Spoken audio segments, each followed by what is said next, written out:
When Claire Hargrove inherited her grandmother's old farmhouse in Pine Hollow, she expected peeling wallpaper, drafty windows, and the endless scent of dust. What she didn't expect was the sound. It started her first night there, a low, constant hum. Not the fridge, not the wind, not pipes. The house itself seemed to hum, like a soft vibration beneath the floorboards, pulsing gently, almost intentionally.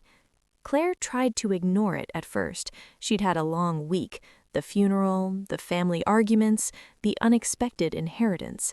Pine Hollow was an isolated place, tucked between woods and forgotten roads nobody used anymore. The house was miles from the nearest neighbor, perfect for peace. But peace was not what she found. She lay under her grandmother's old quilt, listening. It was faint, but definitely there, a low, rhythmic drone, almost like breathing. Claire sat up. The hum stopped. Her heart thudded. She waited. The house waited back. Finally, she whispered, "Hello?"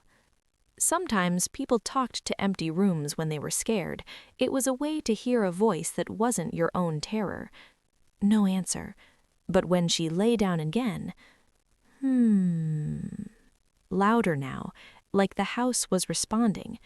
Claire slept with the light on that night. The next morning, the hum was gone. Everything looked normal in the daylight, almost charming. The kitchen smelled faintly of lavender. Her grandmother's tea set sat untouched on the counter like it had been waiting for company.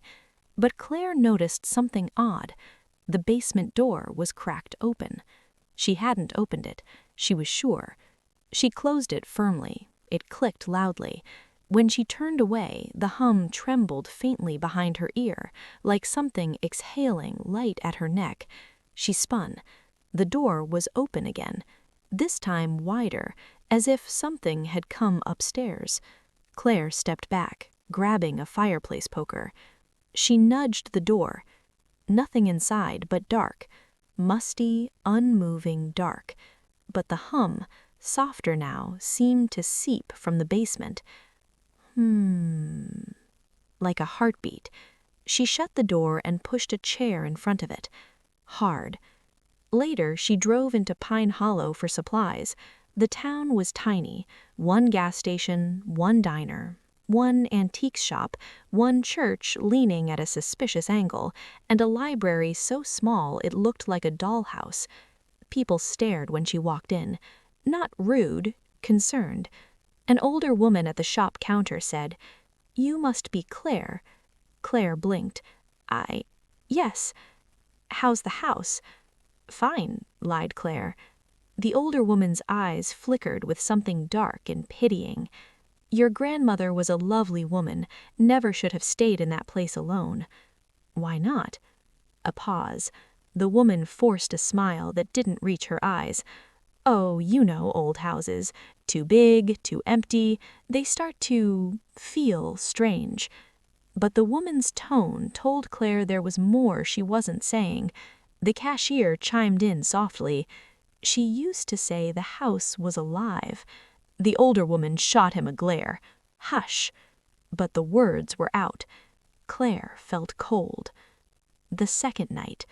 The hum returned as soon as she stepped inside the house. Consistent. Deeper. Closer. She tried to drown it out with TV, with music, with pacing, with wine. Nothing worked. Near midnight, she found herself standing outside the basement door again. The chair was pushed aside. The door stood open, wide open. Blackness stretched beyond, and the hum came from deep inside, vibrating up the walls, into the floorboards, through the soles of her feet. She held her phone like a flashlight and stepped down the first few stairs. "Hello?" she whispered again. The hum hummed back. She nearly dropped her phone. At the bottom of the stairs, her light caught something on the wall. Scratches. Long, deep scratch marks, like fingernails dragging down plaster. She stumbled back, tripping up the stairs. When she reached the top, she slammed the door. Her breath came in hot bursts.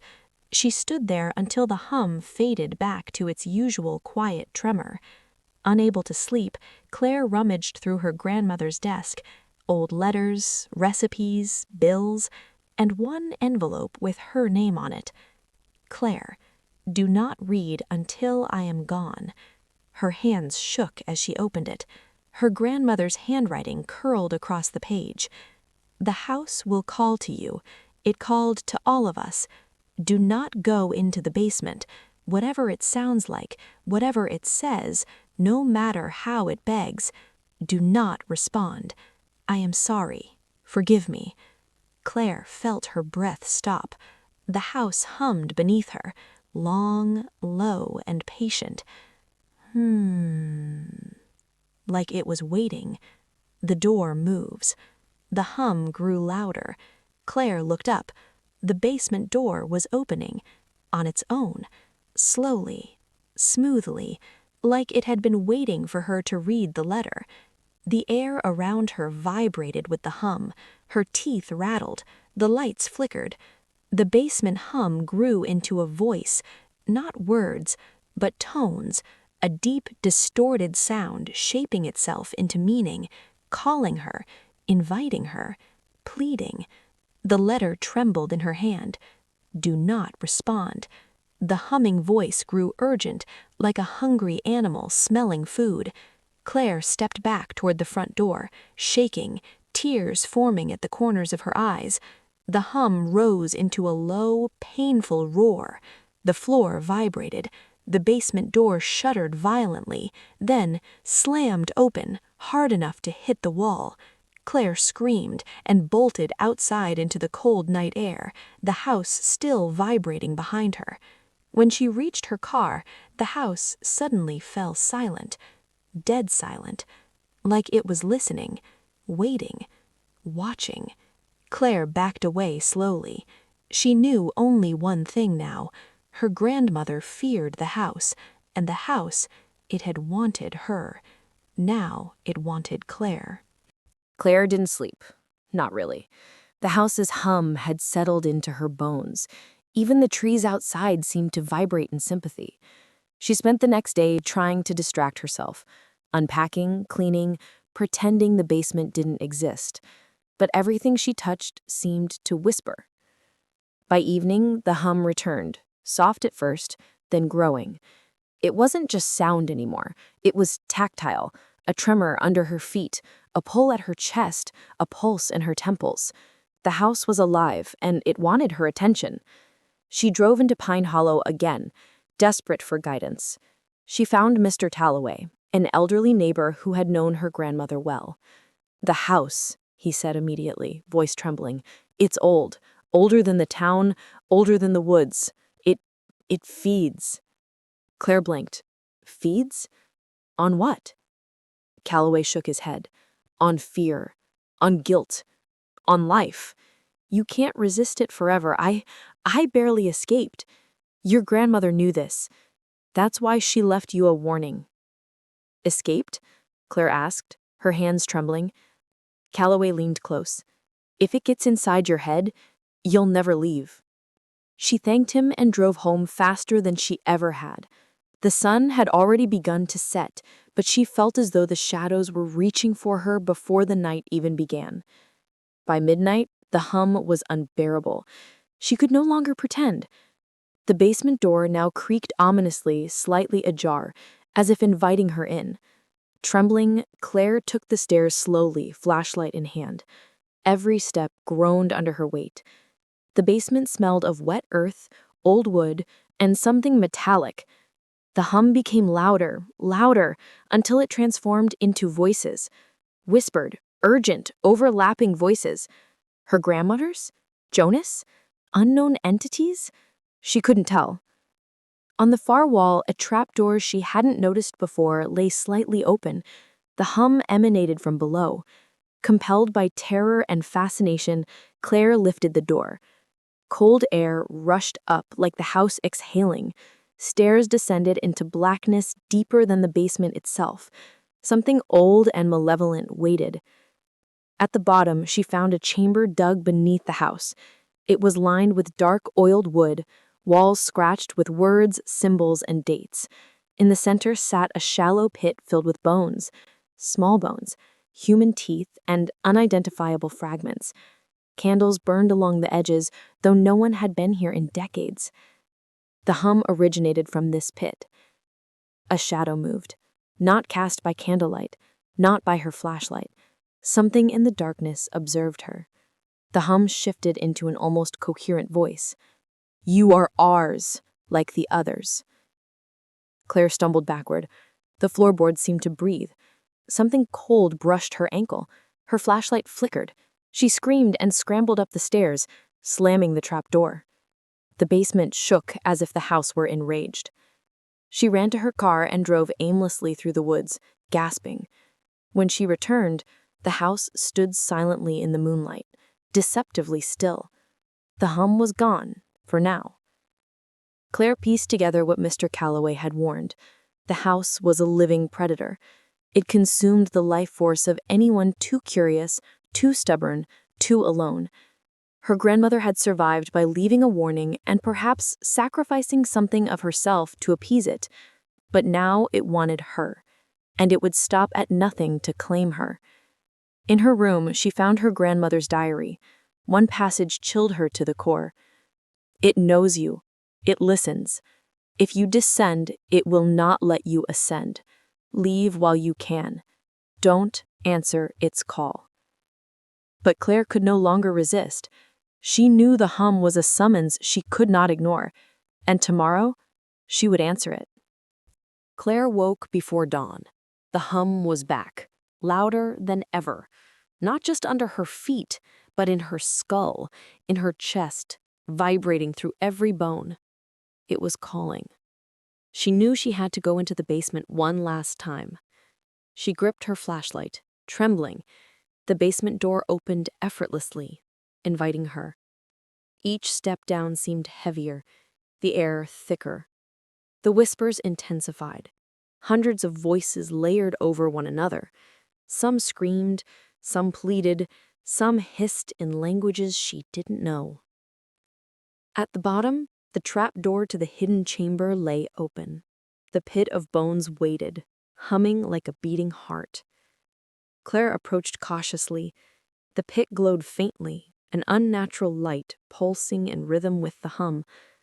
And then she saw it, a figure coalescing from shadows above the pit. Its form was shifting, part human, part smoke, part darkness itself. A skeletal face appeared, then vanished, then appeared again. "You are ours, like the others," it hissed. The voices merged into one voice, her grandmother's. Her grandmother? The voice commanded, beckoning, warning. Claire realized the truth. The house had always been alive, feeding on the minds and souls of its inhabitants.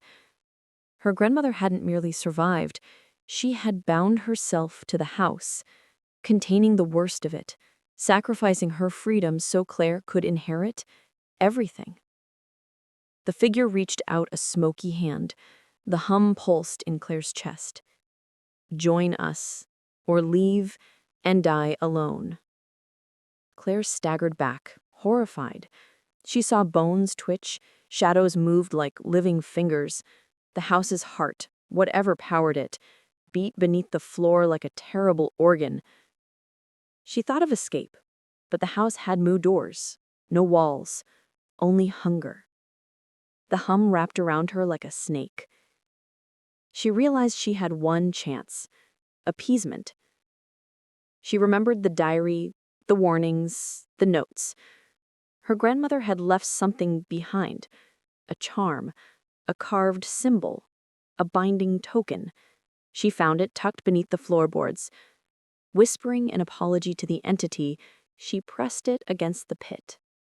The house roared, shadows screamed, bones rattled. The hum became unbearable. Claire collapsed, exhausted, thinking she had failed. But she felt the house shift. Not in anger, not in hunger. a subtle, muted acceptance. It was a truce. Fragile, temporary. Claire rose. The pit of bones was still there, but no shadows moved. The hum had softened to a heartbeat. The house had acknowledged her, and, for now, she was allowed to live. Claire spent days reinforcing every door, sealing every hidden trap, leaving protective symbols around the house as her grandmother had instructed. She lit candles nightly. She spoke to the house quietly, almost like a conversation. Not friends, not enemies, but a truce. Pine Hollow residents whispered that Claire had inherited her grandmother's stubbornness and the secrets of the house. They noticed she rarely left. They never heard her scream, never saw her during storms, only the occasional flicker of light through windows and the faint hum at night. Some say the house waits for its next inhabitant. Some say it remembers every soul it has consumed. And some say the hum will never stop. Claire? She survived, but she never left. Thanks for listening and watching our stories. If you enjoyed the video, hit like, smash that subscribe button, and ring the bell so you never miss a drop.